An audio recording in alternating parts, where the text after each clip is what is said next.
This next story is a tough one. Megan and Alan Donnell had a perfect family and big plans for their beautiful little girl and boy.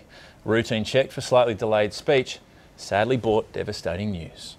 When Isla was first diagnosed, it never occurred to me that something could be wrong with Jude. I mean, we thought we were going to walk out of an assessment with a slightly delayed child. And what we walked out with was 2 terminally ill children.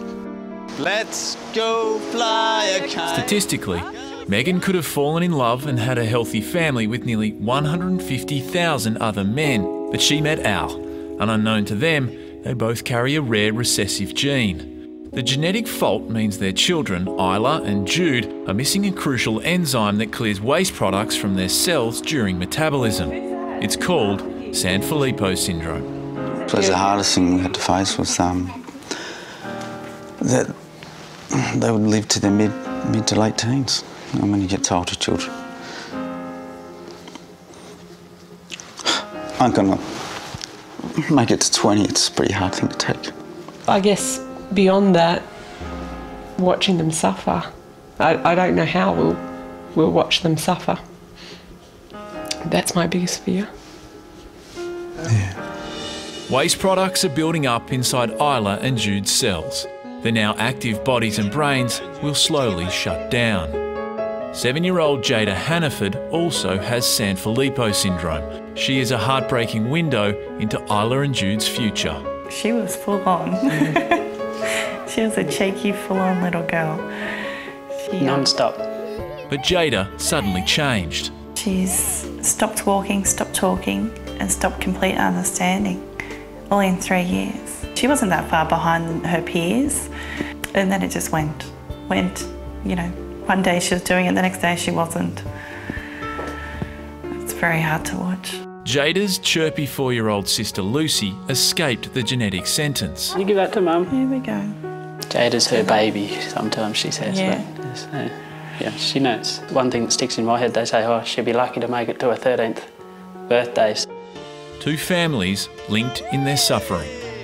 It is very sad for Al and Megan that both of their children are looking at a life like Jada's. But there is a precious light shining at the end of the tunnel. Clinical trials are starting in America this year using a simple but radical idea. The capsule that carries viruses to our cells travels fast and hits aggressively. So researchers have removed the virus and replaced it with the healthy gene that's missing from the bodies of children with Sanfilippo syndrome. Like a courier, capsule delivers the crucial gene, hopefully halting the progression of the disease.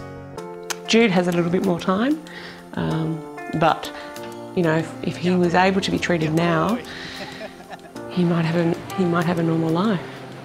So we have a lot more hope for him, but really the clock is ticking for Isla, big time.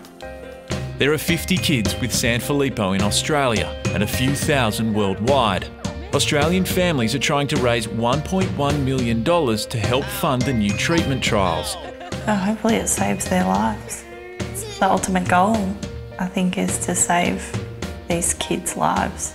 And while they wait, desperately raising funds, Megan and Al treasure every moment. Someone said to me very early on, look for the gems, look for the little nuggets every day and find one every day. So sometimes it might be, you know, we dance to a song while we're waiting for our coffee, or we just walk in the sunshine. Every day there's a gem. Take the silver lining, keep it. I wasn't lying when I said that was a tough one. Wow. I mean, they're phenomenal people, Megan and Alan. They've created their own foundation, the Sanfilippo Children's Foundation. They're determined to raise that money that they need to raise. I mean, they're not giving up on their kids as much as people, and science is potentially telling them to do that.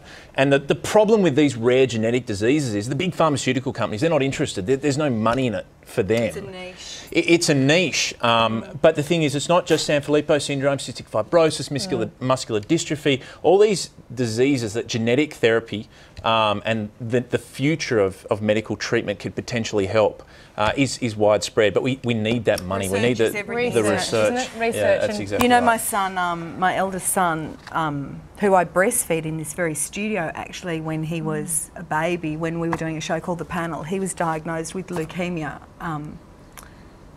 4 years ago, and it was a 3.5-year treatment. But a lot of research has been done into that form of childhood leukemia. And when you watch parents who are taking that walk every day into the unknown, it is extraordinary. It is the greatest thing that you can do, and it's the hardest thing you can do. Yeah. We'll be back. Amazing. After the break.